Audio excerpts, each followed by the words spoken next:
Hi everyone, welcome to my YouTube channel Daily Tutorial, where I provide you with daily tech tips and helpful guides. In this tutorial, I'm going to show you how you can log into your online banking account for Commonwealth Bank. First, make sure you have a good internet connection and it's working properly. Then go ahead and open up a web browser.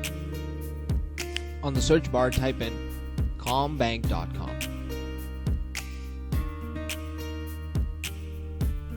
Press enter.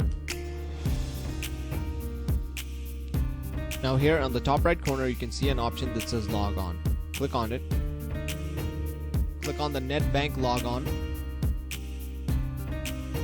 And then type in your client number here, your password here. If you want the bank to remember your client number, click on this box.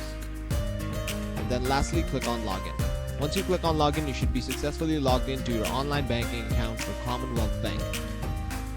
That is it. Thank you very much for watching this video. Be sure to leave a like, share this video, and subscribe to our channel for more helpful guides just like this.